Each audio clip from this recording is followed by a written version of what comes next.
সমিতির আহ্বায়ক জনাব শামীম আহসান কর্তৃক ঢাকা ইউনিভার্সিটির শিক্ষার্থীদের নিয়ে যে গুরুত্বপূর্ণ বক্তব্য দিয়েছেন তার প্রতিবাদে আজকের এই মানববন্ধন। এই মানববন্ধনে বিভিন্ন শিক্ষা প্রতিষ্ঠানের সম্মানিত প্রধান শিক্ষক, সহকারী প্রধান শিক্ষক সহ শিক্ষক কর্মচারী বৃন্দ এখানে উপস্থিত আছেন আমার প্রিয় সাংবাদিক বৃন্দ। আপনাদেরকে উদ্দেশ্য করে বলতে চাই, প্রিয় শিক্ষার্থী, প্রিয় ভাইরা বোনেরা, আমরা রয়েছি বাংলাদেশের সর্বোচ্চ বিদ্যাপীঠ ঢাকা ইউনিভার্সিটি। সেই যে ইউনিভার্সিটিকে আমরা কেন্দ্র করে সারা বাংলাদেশের সকল আন্দোলন সংগ্রামে এদেশের মানুষ ঝাঁপিয়ে পড়েছিল। ভাষা আন্দোলন থেকে শুরু করে ৭১-এর আন্দোলন, সর্বশেষে ২৪-এর আন্দোলনে এই ঢাকা ইউনিভার্সিটি থেকে শুরু হয়েছিল। সেই ঢাকা ইউনিভার্সিটিকে শিক্ষার্থীদের নিয়ে যে গুরুত্বপূর্ণ বক্তব্য দিয়েছে, এই গুরুত্বপূর্ণ বক্তব্যের তীব্র প্রতিবাদ জানাচ্ছি। এবং এই শামীম আহসান এই যে গুরুত্বপূর্ণ বক্তব্য দিয়েছে, অবিলম্বে তার বিচারের দাবি রেখে আমি যখন ঢাকা বিশ্ববিদ্যালয় সহ বিভিন্ন পাবলিক বিশ্ববিদ্যালয়ে পাঠাই তখন আমাদের মনটা বড় হয়ে যায়। তাই সেই বিশ্ববিদ্যালয় নিয়ে বা যে কোনো শিক্ষা প্রতিষ্ঠান নিয়ে যারা এ ধরনের বক্তব্য প্রদান করে, আবার মনে হয় তারা মানসিক ভারসাম্য হারিয়ে ফেলেছে।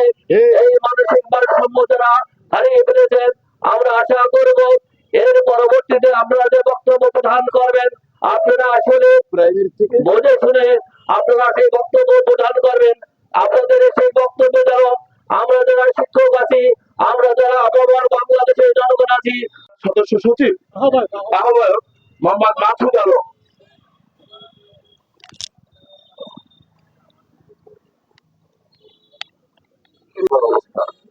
আমরা শিক্ষক হয়ে একজন শিক্ষকের বিরুদ্ধে মানববন্ধন করতে আসলে আমরা বাধ্য হয়েছি। আমার পরামর্শ থাকবে, আমরা যারা শিক্ষক আর রাজনীতি একসঙ্গে চলে না, কারণ শিক্ষকদের বক্তব্য আর রাজনীতিদের বক্তব্য এক হয় না। তো সেক্ষেত্রে জনাব শামীম আহসান সাহেব একটা রাজনৈতিক দলের সাথে সম্পৃক্ত। তিনি বক্তৃতা দিতে গিয়ে তার অনিচ্ছা সত্ত্বেও হোক ইচ্ছা সত্ত্বেও যে কথাটা বলেছে, এটা আমাদের খুব লেগেছে। আমি একজন অভিভাবক, আমাদের বাচ্চারাই ঢাকা বিশ্ববিদ্যালয়ে লেখাপড়া করে, আমাদের সর্বোচ্চ একটা বিদ্যাপীঠ। এটাকে নিয়ে তিনি যে মন্তব্য করেছেন, এটা খুবই দুঃখজনক। আমরা এর তীব্র প্রতিবাদ জানাই এবং এটা একান্তই শামীম সাহেবের ব্যক্তিগত মতামত। এর দায় দায়িত্ব পাথরঘাটা উপজেলা শিক্ষক সমিতি কিংবা কোনো শিক্ষক আমরা নিব না। আমি মোহাম্মদ গোলাম কবির, প্রধান শিক্ষক রূপদান বন্দরা দিল্লি মাধ্যমিক বিদ্যালয়। আমরা আজকে শামীম আহসান, তিনি অত্যন্ত অশালীন, কুরুচিপূর্ণ এবং বেফাঁস বক্তব্য প্রদান করেন। এই বাংলাদেশের সর্বোচ্চ বিদ্যাপীঠ ঢাকা বিশ্ববিদ্যালয়ের ডাকসু সেই সংগঠন সম্পর্কে তিনি এই যে বেফাঁস মন্তব্য করেছেন, এটা তার, আমরা মনে করি এটা উদ্দেশ্য প্রণোদিত এবং এটা কোনো রাজনৈতিক বক্তব্য হতে পারে না। তার এই কথা আজকের বাংলাদেশের সাবেক শিক্ষার্থী, বর্তমান শিক্ষার্থী এবং সকল শ্রেণী পেশার মানুষের উপরে কলঙ্কের লেপন এবং কলঙ্কের প্রশ্রয় ঢেলে দিয়েছে। ওই দিনের বক্তব্যের আমি তীব্র নিন্দা প্রতিবাদ জানাচ্ছি। আর ওই দিনের বক্তব্য সম্পূর্ণ ওনার ব্যক্তিগত বক্তব্য, এরা দায়ভার আমাদের বাংলাদেশ শিক্ষক সমিতি এরা নিবে না। এই জন্য আমাদের পাথরঘাটা শিক্ষক সমিতি তাকে আজকে আনুষ্ঠানিকভাবে আপনাদের সাংবাদিকের সামনে আমরা তাকে অবাঞ্ছিত ঘোষণা করছি এবং সাথে সাথে তার বিরুদ্ধে বিধি মোতাবেক ব্যবস্থা করে তাকে বহিষ্কার করা হবে ইনশাআল্লাহ।